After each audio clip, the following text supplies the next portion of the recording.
રામ રામ દાયરા ને આજના વ્લોગમાં આપણું સ્વાગત છે. અને મિત્રો આપણે પાણી વારવાનું કામ ચાલુ છે અટાણે તો, પણ લાઇટ આવક જાવક કરે છે, થોડીક વાર આવે ને થોડીક વાર વહી જાય. તે આપણે પાણીને છૂટ દઈ દીધી, જ્યાં જવું હોય ત્યાં જાય. મોટર લાઇટ આવીએ તો હાલતી થઈ જાય, નહીં આવે તો નહીં હાલતી થાય. આવીએ તો પાણી એમ થાય 2 કલાક હાલ્યું હોય ત્યાં વળી એકાદું નાખું જોઈ આવ્યું.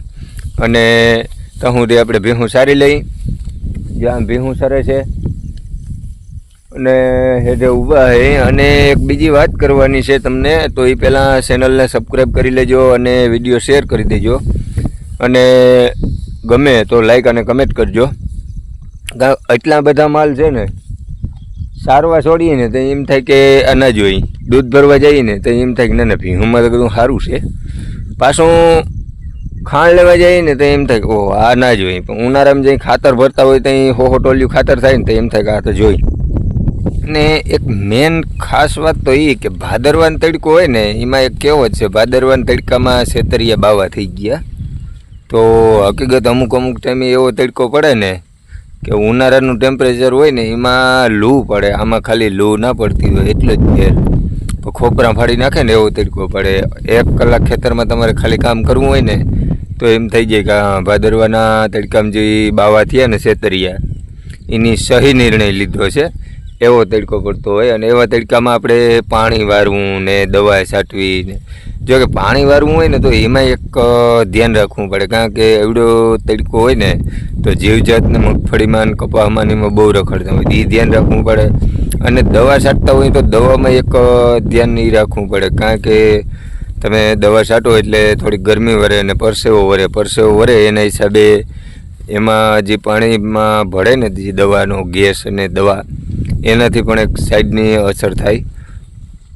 અને એ દવા ઉતારવી અઘરી પીધલ હોય ને એના કરતાં અહીંયા જે રૂવાડેથી ચડી હોય, પરસેવાના રૂવાડેથી એ ઉતારવી બહુ અઘરી હોય. એટલે અમુક વ્યક્તિઓ શું કરે, ખેડૂતનું કામ છે ને હાવ હેલું સમજતા હોય કે ના ખેડૂતને શું હોય ત્યાં એ મજૂર કરીને કરાવી લે ને, આ કરાવી લે ને તે કરાવી લે ને.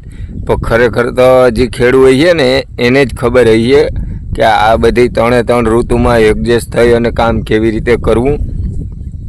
અને ભેગા કેટલા કામ આવતા હોય. તમારે માંડવી પાડવાની હોય કે વાવણી વાવવાની હોય, તેથી ફેમિલીમાં અથવા આપણે ખુદ બીમાર થઈએ તો શું કરવાનું, કારણ કે મેન પોઈન્ટ હોય જેથી મગફળી કે તમારો પાક પાડવાનો હોય કે કાઢવાનો હોય એ, અને વાવેતર કરવાનું હોય એ. તેથી તમારા માટે 1 મિનિટનો ટાઈમ ના હોય જો કે, પણ તેથી કંઈક એવું થાય તો શું કરવું, એડજસ્ટ કરવું જ પડે. એટલે આ બધું અમુક લોકો એમ કે ખેડૂતને મજા છે, અને ખેડૂત જેવી મજા કોઈને છે નહીં. તમે સાંજે 8 વાગ્યા પછી બાયણે ના નીકળી શકતા હો, એવી પોઝિશન એવી ટાઈટ હોય, ત્યારે ખેડૂત રાતના 12 વાગે ને 1 વાગે પાણી વારતા હોય. અને વારતા હોય કેવી રીતે, કલાક 1 પાણી વારે, વરી મોટર ચાલુ કરવા જાય, વરી બંધ થઈ જાય, વરી પાછી ચાલુ કરવા જાય, લાઇટ આવક જાવક કરતા હોય. કોઈનું સમજતા જ નથી. એટલે જે ખેડૂતની પોઝિશન છે ને, બધા એ કહેતા હોય ખેડૂતને અઘરું કામ હોય એ મજૂરથી કરાવી લે ને આ તે.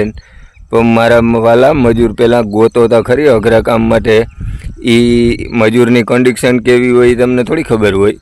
એને લેવા જવા મેળવા જવા એના રોજ ડબલ હોય, અને ના જડે તો કામ પડ્યું રહીએ, અથવા તમારે કરવું પડે.